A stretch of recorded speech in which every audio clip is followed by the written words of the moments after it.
Well, welcome back to Funny Healthcare Business. Here we are with George Conrades in the wonderful Roaring Fork Valley. I'm Dr. Aki and here with Christine Spraker. We're the co-CEOs of Eon and just really excited to have George with us today. Thank you so much. George, you're our first guest, also our first investor. So we have a little bit of a history with you, and we're really proud you're doing well. You did mention one time that we were in the morgue. So I remember that phone call, actually. That's the way it is. Yeah. I was like, George, how we doing? Well, reviewing my portfolio companies. And I was like, well, where's Eon? He goes, well, if you think about a hospital, there's many floors of a hospital.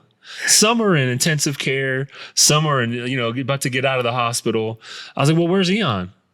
You remember that conversation? No, I don't. But yeah, what did I say? You said we're in the morgue. We're in the morgue.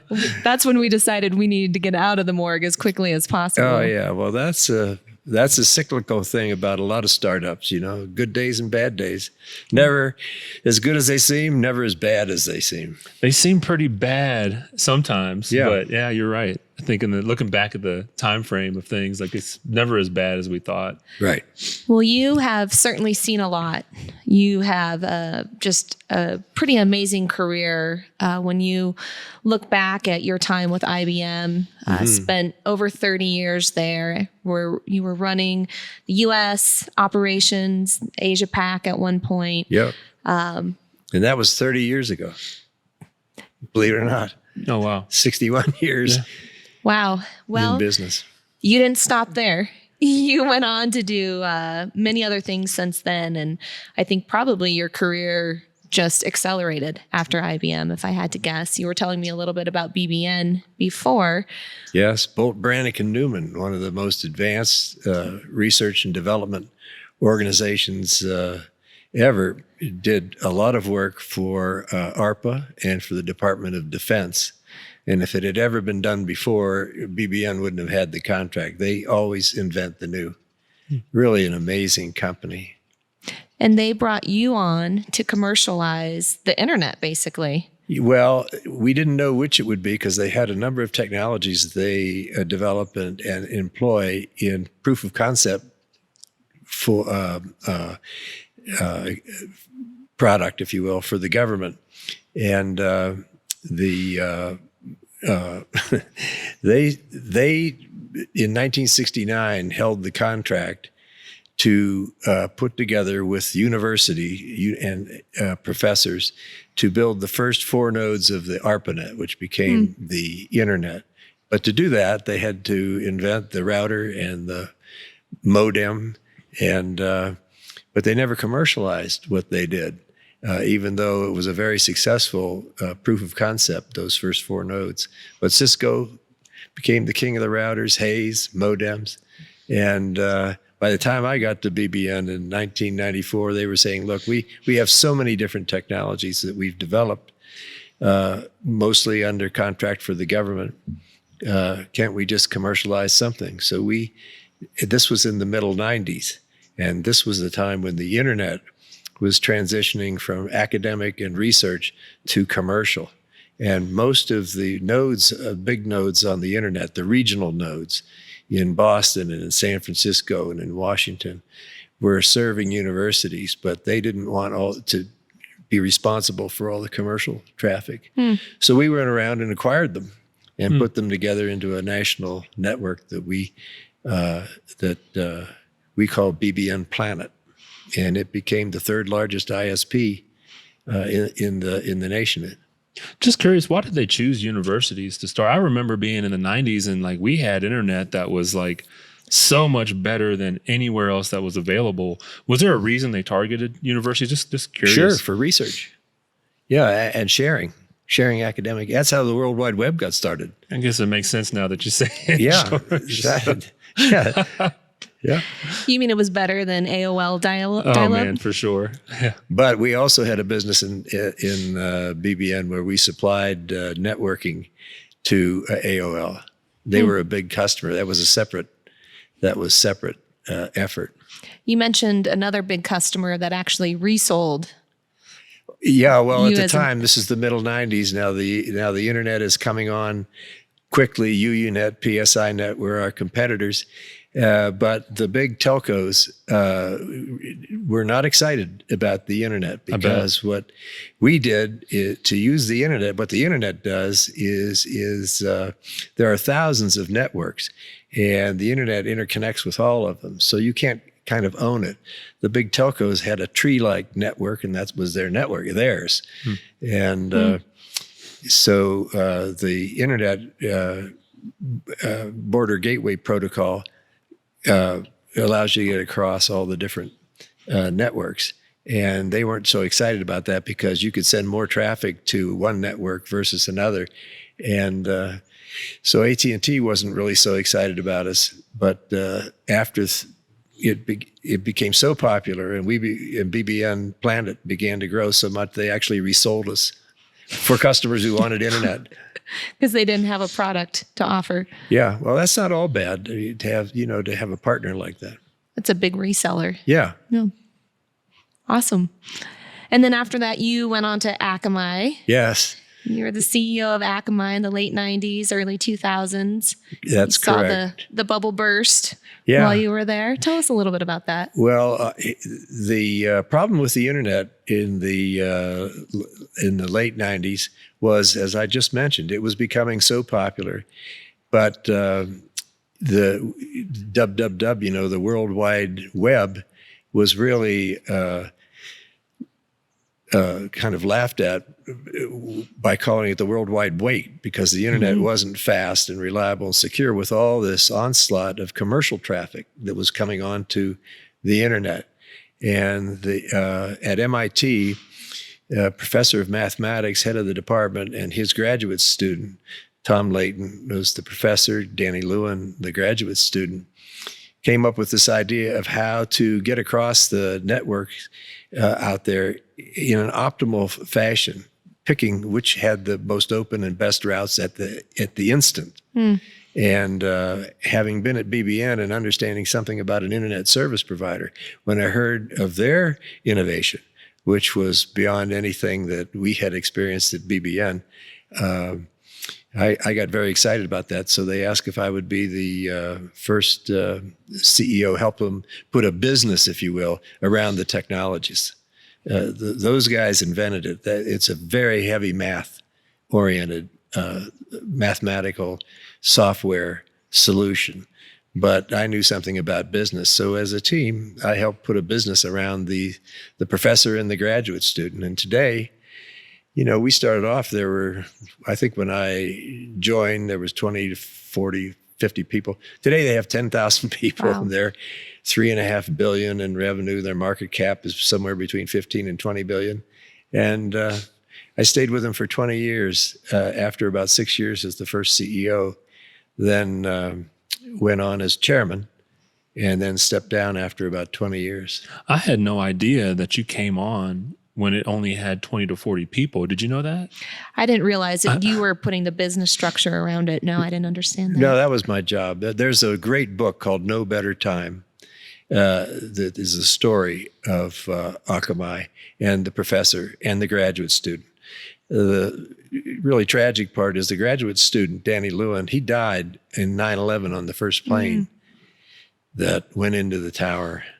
And that was really had quite an emotional impact on all of us in the firm. But it also made us stronger. We did a lot of things to pick up. He was really quite an engineering and product leader. He had been in the Israeli Defense Forces, but he also was quite a mathematician and was a star in math at MIT. That's quite a combination, to be a commando and a mathematician. And he had a terrific, vibrant energy and personality. And, we created an award, the Danny Lewin Award, which criteria for that, you have to be nominated by your peers, or ability to move mountains, no task too large, Wow. Hair on fire, and one of his favorite sayings, even to me, the CEO, was that you're behind. Yeah. You know, Everybody needs somebody telling them that. absolutely. It's the truth. Yeah, no Oh, doubt. I love Danny. So we did a number of things in his memory that strengthened our resolve. And so we tried to capitalize on it. We created the Stanley Lewin Award. We created a foundation that employees can use to give back, a number of things. It's it's interesting you use that term "you're behind." It's a term that I've heard. We've been fortunate enough to have a couple of interactions with people who have been immensely successful, but that consistent message of, "Hey, go into everything like you're behind," has been something that I've heard multiple times. What is that mentality of feeling like you're behind? I feel like I felt behind the whole time at Eon, and that feeling of, hey, you could go to zero, right? Has been there. What do you avoid mistake-wise by taking that approach of feeling behind? Well, somebody else is going to fill your place. So that's the pace of business. So the idea of innovation and a pace of innovation. And don't ever assume, and don't sit back on any laurels, because it'll change tomorrow. A competitor will take your place. That's the importance of you're behind. You get things done in Akamai time, we used to say. And one of the challenges with that, as the company gets bigger and bigger, is to maintain that culture, maintain that attitude, because a lot of new people come, and over the years, and they haven't been exposed to those early heady days of a startup.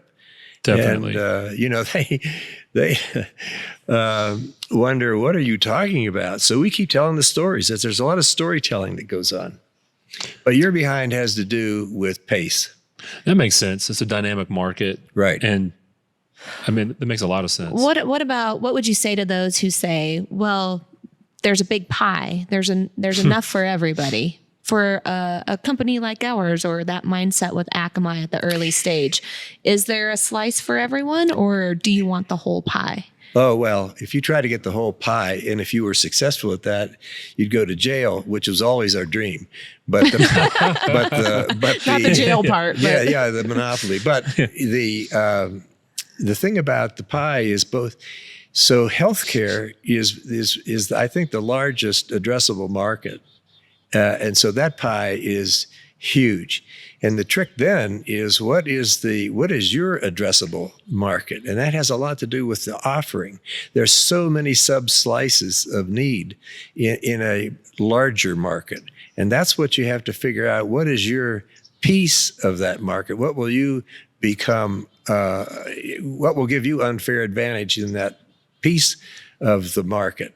And then you go like heck to develop it, to innovate, to make it better, and keep others, behind you, so to speak. Yeah, every piece of healthcare is starting to touch technology. And it's really embedded itself into healthcare. And with that, what we're seeing is a convergent strategy from the hospitals when it comes to the technology that they acquire. I've long felt that it's a zero-sum game. I mean, and I think, Christine, we were hearing, hey, well, there is enough for everybody to, for companies to do well. But I mean, in a long time frame, what I see is that at max, there's 3 to 5 companies who are going to own healthcare technology. You agree with that, or what do you think about that? I don't know that much about healthcare per se, but I don't think so. I think healthcare is so huge and so individually specialized in so many different ways. So you're going to talk about the provider, the physician, the hospital, the payer, there are just so many niches that have to come together to make the healthcare system efficient, which it isn't, of course. It's not. And technology is the enabler to fix that. That's right. It's one of the things we're trying to do at Oracle right now. So I was just thinking, I was going to ask you, you're on the board of Oracle, have been for many years. Yeah. Larry Ellison well. And I think our audience knows that a big project of his is bringing on Cerner and the enablement of electronic health records, I think at a patient level. Well, he's one of the few and great innovators in the broadly speaking technology industry, but Larry's passionate about improving healthcare. It's a personal thing with him. It's not just another market opportunity.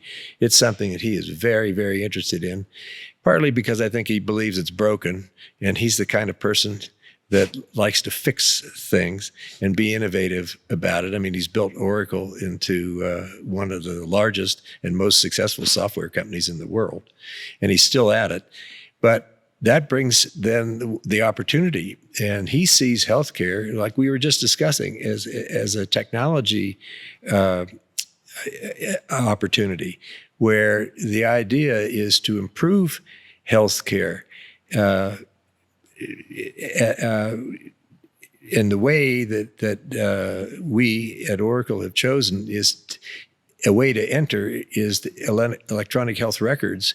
And that's the reason for the purchase of Cerner. But that's just the beginning. That gets you in the game in a rather big way because that's a larger company. But at Oracle right now, they're rewriting all the software. All of it is being rewritten with a focus on not just the health record, not just the hospital, but more importantly, the patient, and how to use information to improve healthcare for the patient and use all the latest technology. Well, kind of the neat thing about Oracle is almost every hospital, almost every, certainly the hospitals use Oracle already. So we're there. But now is a chance to build on that with new software that uses data and accumulates data and uses data to improve the result for the patient. That's not where the focus has been. The focus has been on doing accounting for the hospital or doing electronic health records, but not really on the doctor, well, to the patient, and then with that, the doctor. That's a difficult goal to achieve in reality that Oracle has with not just Cerner, but everything that they're going to be acquiring or building. David Feinberg is now the CEO of Cerner, and he came over from Google Health and previously Geisinger. This podcast is about lessons learned. If you had to tell David today one mistake that he should avoid with Cerner, what would that be and why? Well, he would know even better than me because he knows Cerner a lot better than I do. But I think that what we've learned about Cerner is they're a fine organization, that they have a good reputation, that and they're amenable to change. And I think he's going to spend a lot of his time really evangelizing Cerner and the Cerner that's becoming part of Oracle Healthcare. And I think helping the others make this significant shift, this change in the way they do business, their offerings, their product offerings, while still maintaining the customer relationships that they have and improving on those. So I think, that's going to be a multifaceted. Now, Oracle has, the Cerner piece has become part of Oracle's application general business units. And this is a key general business unit, and and it reports to one of the very senior, accomplished executives in Oracle. And so they're getting all the right attention, including Larry's, because Larry Ellison really is in charge of engineering. And while engineering gets distributed, he's personally, just like he has been on every major innovation at Oracle, he's personally involved in the strategy and the design and the change in the Cerner offerings to become much bigger than much more encompassing in terms of working to make healthcare better, than their strategy in the past. So I don't know if you're familiar with Judy Faulkner. She's the developer and CEO, founder, owner of Epic. Epic, yeah. I don't know her. The big competitor. She infamously told Joe Biden in, 2014 maybe, that he wouldn't be able to understand, 10,000 pages of his EHR, or any patient for that matter. So it sounds like Oracle and Feinberg and Ellison are taking a very different approach as they're building out this new version of Cerner and making it patient-centric, where the patient will have all of their information at their fingertips. Yeah. Well, that's one of the challenges that Epic has is they are very strong and have a lot of software. And once you get to a certain point, it's not the easiest thing in the world to change. It has to do with your customer relationships. It has to do with your product offerings. It has to do with your personnel. And so that's the challenge that they have, any established company has. Now, in the case of Cerner, one of the differences is that it's Oracle with already advanced software, especially database, and with tools to develop much more rapidly software than that have been available. There's some really strong ability to innovate rapidly, and but with a clean sheet of paper. Cerner will go on, but all the stuff that Oracle is applying, their technology, their brains, a new strategy, that it's a clean sheet of paper, and then figuring out, which they will, how do you begin to bring that into the market, integrate it into the market? Yeah, integration, and it's too slow. I agree. Like currently, if you wanted to integrate a solution that brought value either to the hospital and the patient, it's very difficult for 4 years, right? Sure. For something simple that really shouldn't take that long. Before we, I think, wrap up, George, I want to talk a little bit about us a little bit, and your involvement with Eon and some of your perspectives over the years. You are, the earliest investor in Eon, and you got to be a little bit of a madman to do a business like this, or to even invest in businesses like this. Yeah. I think you're a madman for investing in Eon. Well, no, at the time period. No, I knew something about you from the beginning because you actually helped save my wife's life. 4 or 5 years ago on the 4th of July, where she was having a very difficult time breathing. And as a pulmonologist, you first of all address that. It's been 8 years. 8 years? Yes, sir. Oh, wow. Yeah. Okay. Yeah. Okay. Wow. Anyway, you address that, and then started to diagnose, now what's really going on? What's the problem? This shouldn't be. And so I'm always been grateful for that, but then got to know you. And every time we talked on the side after Patsy was examined, you'd start to open your computer and show me all the software you were writing. I thought, wow, here's a doctor that wants to innovate and start to build his own business. And then along comes Christine, and she's easy to like too. That's right. Yeah. And I think you make a great pair. And it takes a team to build a business.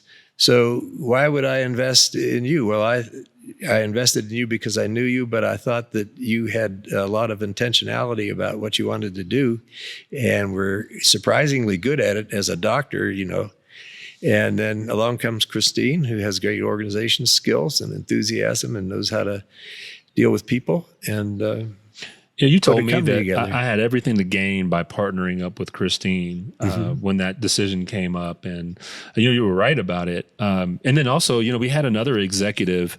I was a doctor, and I didn't want to.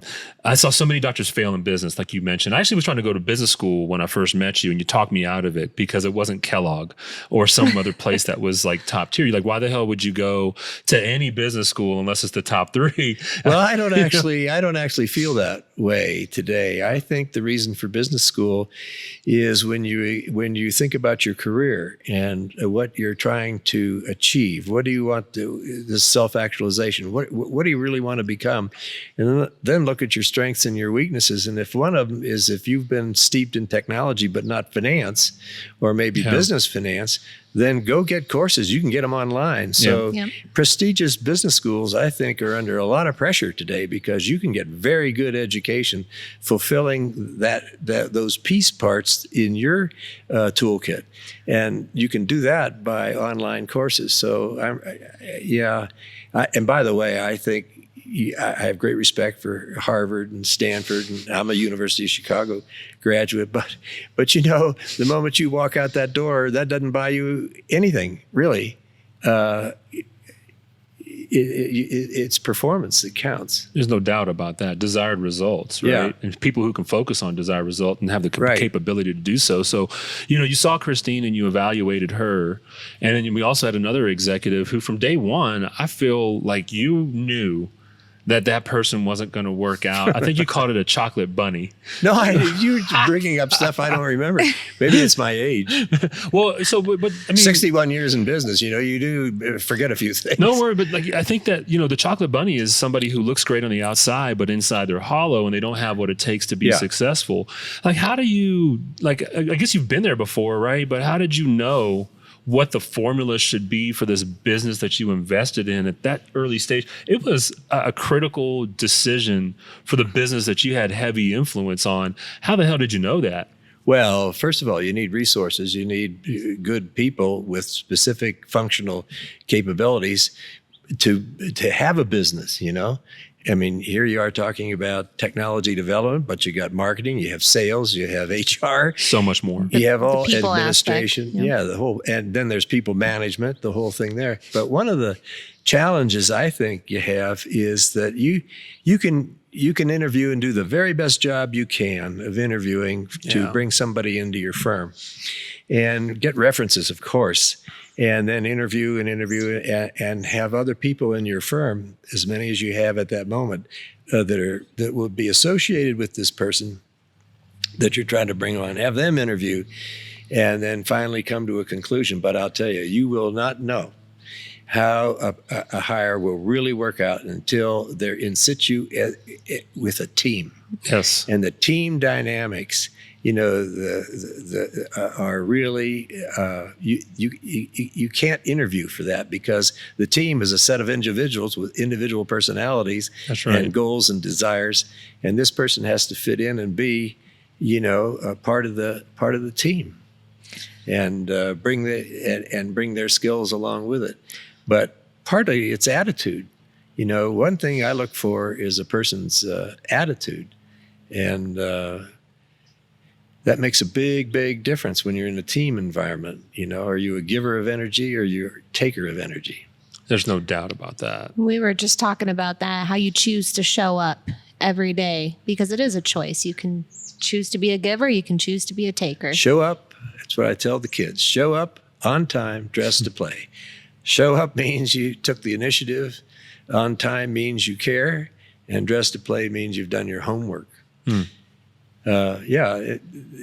Attitude is a wonderful writing by Charles Swindoll. He's kind of an evangelical preacher, but he said that he's convinced that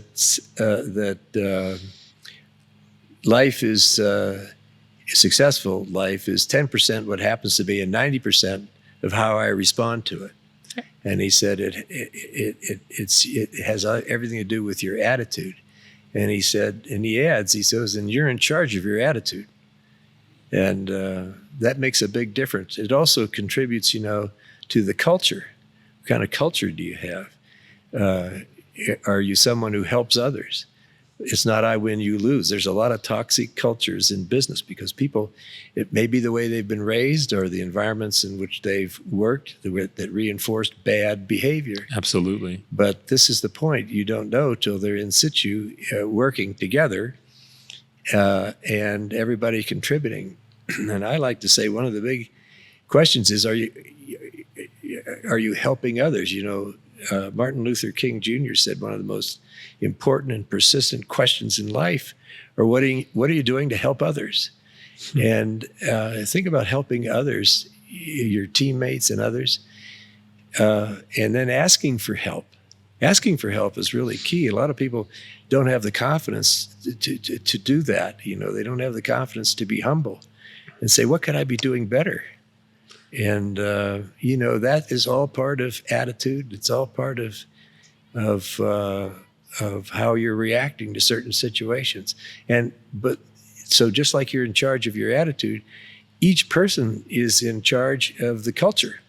You say, what kind of culture do I have? Well, every person is in charge of the culture is the people. Absolutely. And every person is in charge of the culture. It isn't going to just come from the top.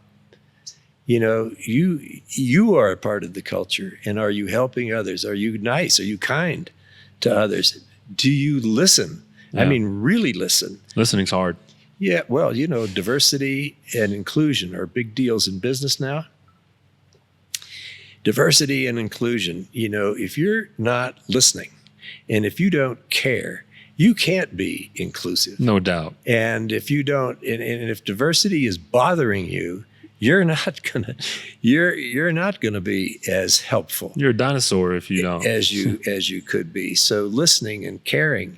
Another thing is, you know, is really reinforcing celebration, where you suffer together because the company's in trouble and everybody has to cut their salaries or whatever. Yep. But you should celebrate together. And, you know, anymore, just saying to someone, good job, that's not really good enough. What you should do is say, let me tell you what you did for me today. That was such a good job. In fact, I hadn't even thought about what you were saying in that meeting. And I just want you to know that's been a real help to me. You know, anybody can say that. So the boss or other employees, all to one another.